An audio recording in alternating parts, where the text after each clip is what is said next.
Because he has gone beyond the illusion that nirvana is to be found away from everyday life. So what is then the point of meditation? Why meditate? Why do you have to crawl up into a hole, or go to a Zen monastery, or retire and be quiet, when this is only a withdrawal? Is there anything to be said for it?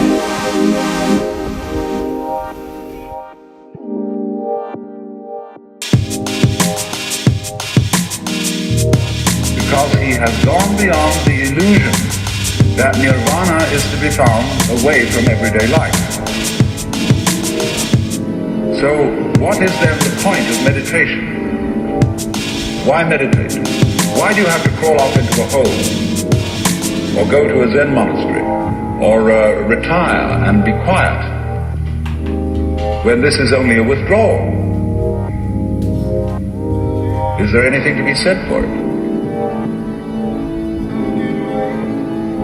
Well, meditation is, in that sense, as a practice, as a discipline, is a very curious problem. Because from one point of view it's a help, and from another point of view a hindrance.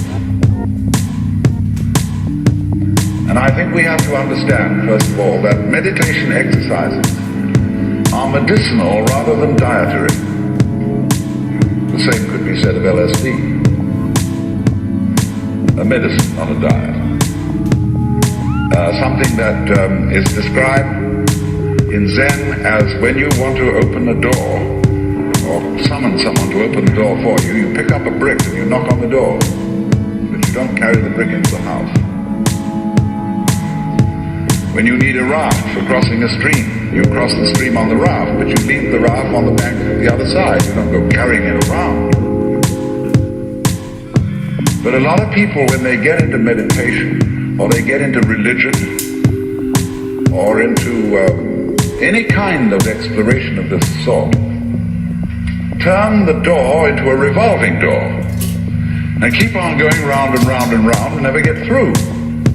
They say what a gas it is to be in this revolving door. So I think a good definition of a parasite is a person who goes through a revolving door on someone else's push.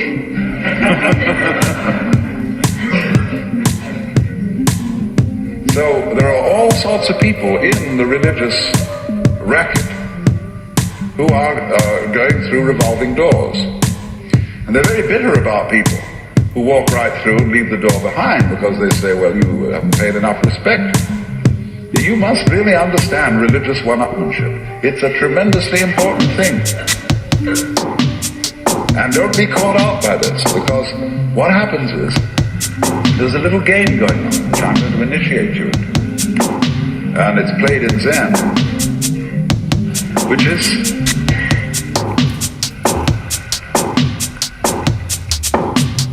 it works like this. If you go to a teacher and ask for spiritual instruction, or even if you come to a seminar like this, you are, by doing that, confusing yourself, because you are looking for what you're asking for outside, as if someone else could give it to you, as if you didn't have it. So the teacher knows that as long as you do that,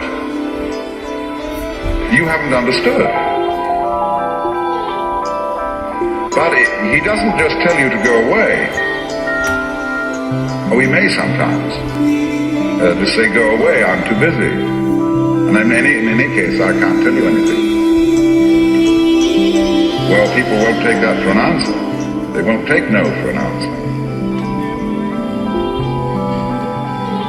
And furthermore, if he just said, go away, they would just find some other teacher who would exploit them and maybe keep them as followers for years and acquire a great deal of money by so doing. But what he does is another thing. He tries to give them the foot down, as if to say, you have a great long distance to go yet. Your attainment is not at all perfect.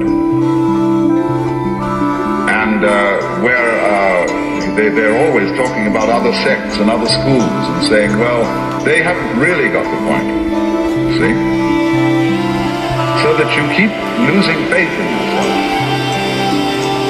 and feeling, my goodness, I haven't yet attained this thing. And that keeps you working. But all the time, you're being talked down. It's like someone who's a pickpocket and he's stolen your own watch and is selling it to you.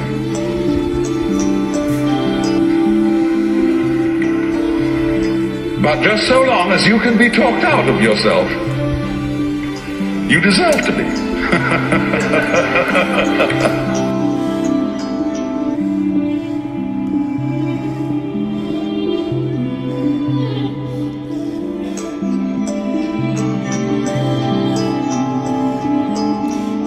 Agnosia, really, by unknowing. And he, in a book which he wrote, a very short book called The Theologia Mystica, he wrote a treatise on the higher knowledge of God, which might be quoted directly from the Upanishads, in certain parts of it. The last section of it reads like the Mandukya Upanishad, because it's a series of negations. It says what God is not. And he goes very far because he says that God is not one. He says our idea of unity falls far short of what God is. So does our idea of Trinity. So does our idea of spirit, our idea of mind, of justice, of love. All these things are not really God. And he says in another place, if anybody, having seen God, understood what he had seen, what he would have seen would not have been God, but some creature of God, less than God, some sort of angel or something like that. It's perfectly amazing to consider the influence that this man had. For writing under the name of Dionysius the Areopagite, he became identified, you see, with St. Paul's first convert in Athens. And legend has it that he was the first bishop of Athens and was martyred in Gaul, now where he's known as St. Denis. But St. Thomas Aquinas looked upon the writings of Dionysius the Areopagite as having the highest authority. And you could, if all the texts of Dionysius' work had been lost, you could restore most of it from quotations of St. Thomas. He wrote really two very important books. One was the one I said, the Theologia Mystica. The other was called The Divine Names. These two books presented the two phases of his theology. The book called The Divine Names is a discussion on the nature of God in terms of what God is like, by analogy. And this kind of knowledge of God he called cataphatic. From the Greek theme, to speak or say, kata, meaning to say according to, that is to say, to speak by analogy. Where he used, though entirely negative language about God, this sort of discourse was called apophatic. And the word apo meaning away from, to talk away from. Just as a sculptor, when he makes an image, reveals the image by removing stone. And so Dionysius explained that one attains the knowledge of God by discarding concepts, which is exactly what the Hindus mean when they say of God one can only say neti neti. If it can be true, as Buddhists say, that nirvana and samsara are one, and if it can be true, as Christians say, that the spirit can be made flesh, the word can be made flesh, then obviously the highest form of man is not sitting in a trance like a lump on a log, with a perfectly blank mind. Because if that were the highest state of consciousness, it would be an exclusive state of mind. A state of mind that shuts out life. And in that sense, it could not qualify for being what the Hindus call non-dualistic.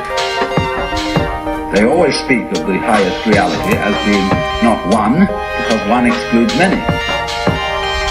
Not nothing, because nothing excludes something.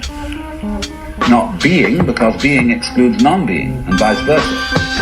And so they use this word non-dual to mean that which doesn't exclude anything, which, as it were, has no outside. As we say, space has no outside. You can only have outsides inside space. You can't have any outsides outside space. There is no outside space, even though space may be curved and finite.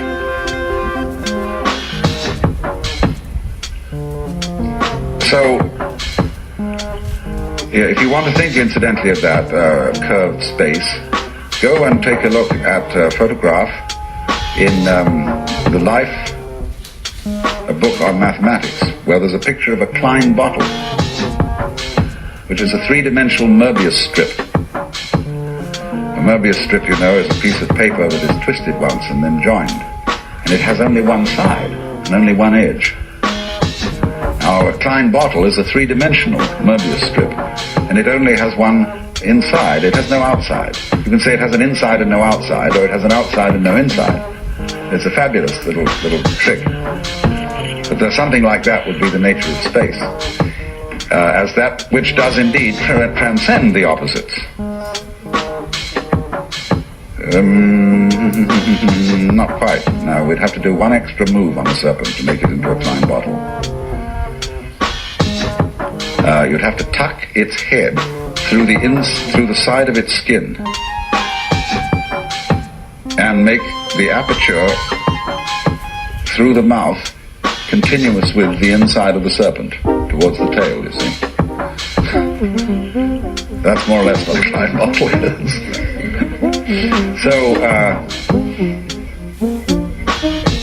what I'm getting to, I'm giving you something out of the general history of religions to show that what has been meant by the mystical state, the state of samadhi or awakening in certain traditions, is not this state of trance, but a state of consciousness in which you can perfectly well carry on your daily affairs. And of course, what is meant by a bodhisattva as the ideal type of Buddhist person is that he is not wrapped, that he is actively engaged in the life of the world, because he has gone beyond the illusion that nirvana is to be found away from everyday life. So what is then the point of meditation? Why meditate? Why do you have to crawl off into a hole, or go to a Zen monastery, or retire and be quiet, when this is only a withdrawal? Is there anything to be said for it?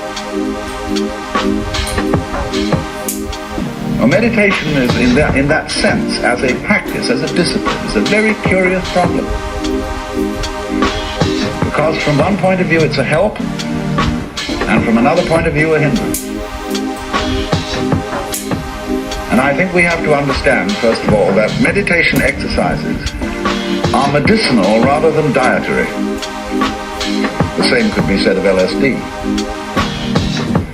A medicine, not a diet. Something that is described in Zen as when you want to open a door, or summon someone to open the door for you, you pick up a brick and you knock on the door, but you don't carry the brick into the house.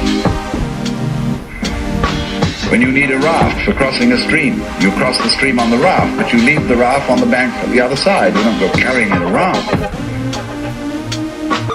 But a lot of people